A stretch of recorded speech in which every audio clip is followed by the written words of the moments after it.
friends, Kellie Chasse here. Today I'm going to show you how to use salt to loosen up your watercolors. Now I know it can feel a little strange at first to let go of a plan, but that's kind of where the magic happens.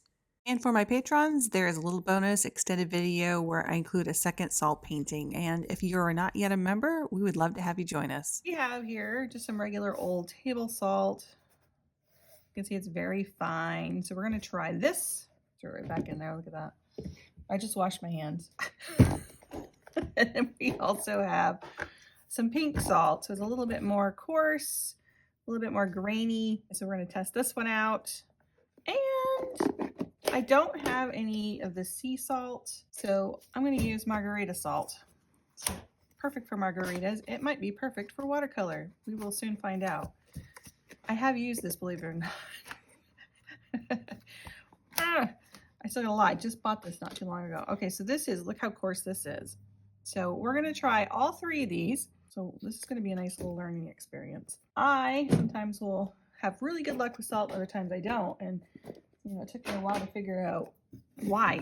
What am I doing wrong? Cold brew going. Oh my gosh, this is so good. I did some cold foam on top with heavy cream and hazelnut. It's so delicious. Okay, I'm gonna wipe off the salt because I dumped some accidentally on there. So I'm using just my sheets of Canson paper. So I have not tried it with Canson either, so I might have some different results. It might be a little interesting to see. I'm just gonna do a big bunch here of color. Not actually, am I gonna paint something? I might not. I just want to see how these colors are gonna work. It's almost like, you know, some type of landscape or seascape look to it. I always can manage that with whatever I paint. Those are pretty colors, aren't they?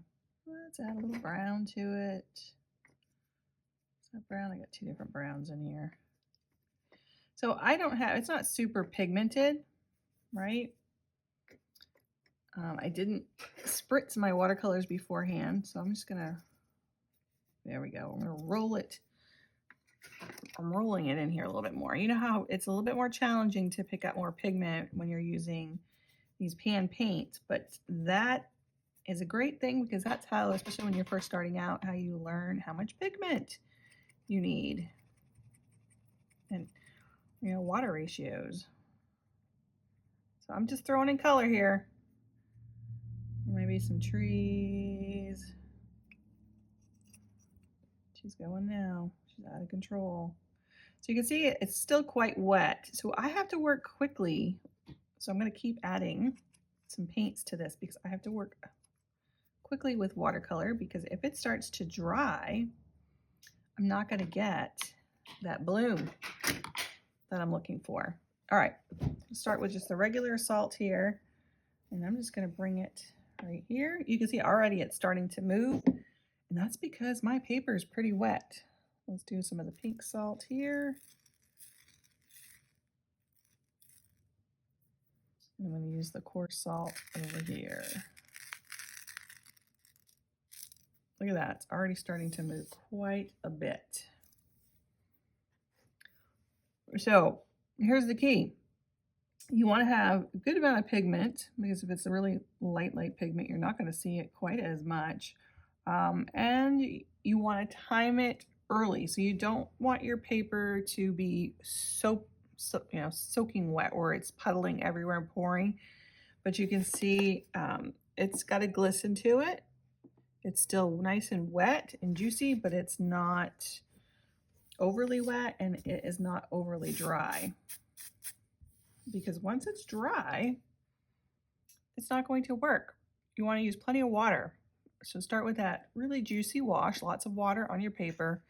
The salts need moisture to activate, so that slightly shiny surface is perfect.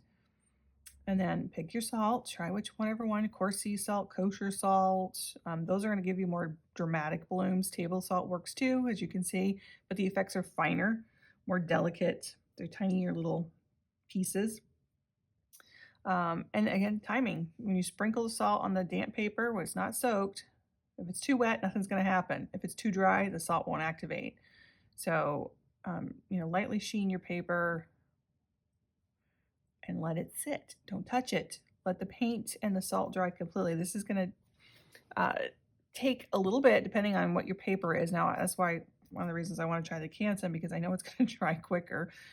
And the salt's going to pull that pigment out. It's going to pull it towards it. And that's what's going to create that crystal-like bloom. You can see it's beautifully done over here where it's separated out. If you get it too heavy in some areas, too concentrated, this can happen too, where it just kind of puddles up. So using too much salt can be an issue as well. So we're going to let that dry. We're going to brush it off or rub it off really gently, and we're going to come back and see what kind of organic textures and bursts we get. This is perfect for skies, for abstracts, for florals, if you want to add like that little bit of a whimsy look to it. All right, so I'm going to let this dry naturally, not a blow dryer, and then when it's dry, I'll come back. While I'm waiting for that to dry, I want to just show you what I do with these type of paintings where I have all that texture in there. So you can see I add it in the background, and then I put some trees over the top of it here. I like to use it in the foreground here. This is quite concentrated in the front. And then I just scratched out a little bit of grass. And you can create great textures on rocks too with this. But this is actually a larger sheet. Let me back up. This is a big 22 by 30 piece of Arches watercolor paper. But look at the texture in there that created. Isn't that gorgeous? And then here, I left the water, just using it in like almost like a floral look in the front is kind of what I was thinking in my head. But then it does all of this organic stuff. Look at that right there.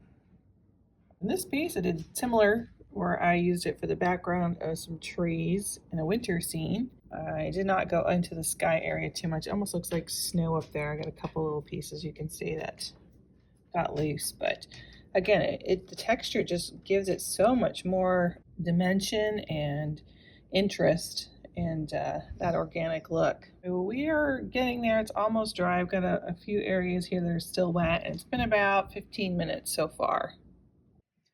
Okay, we are back. Oh, I just hit my funny bone. Oh, it's not funny, is it? All right, so let's remove it. You can see, look at it. This is the table salt. So let's take a look. Now, I often will just use my fingers, just a nice little exfoliation. I do get some paint on me. If you struggle with that, you could also use like a soft cloth. Make sure you don't have anything on it. These are my microfiber cloths. I've washed these a million times, so I know that nothing's going to come off of it. So there is our table salt. You can see where it bunched up a little bit here. I think this was a little bit too wet, so it just kind of sucked it up. Really close little dots here. But look at it up here. This had started to dry slightly. So you can see, because this was the first color that I had put down. You can see that nice bloom it created, that nice bloom in here.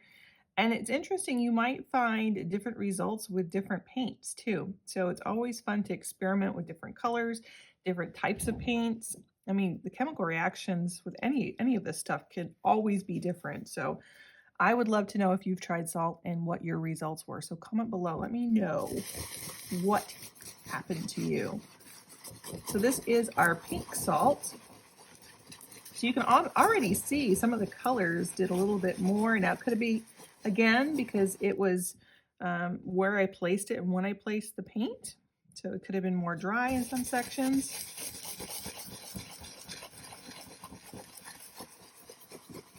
So results-wise, kind of similar. Using that salt aside. I actually like the table salt better. Look what this did in here. And again, this is the blue. So the blue did it over here too. I could see it right away. I didn't get any on the green here. Very fine and through here. Again, quite similar. And you're always going to have different results. I mean, it's just part of the fun. because your timing is always going to be different. So let's take a look at now the margarita salt. Margarita. Oh, I could go for margarita. Okay, I think this is the close second, or maybe first. I don't know. Let's see. Let me wipe it off here.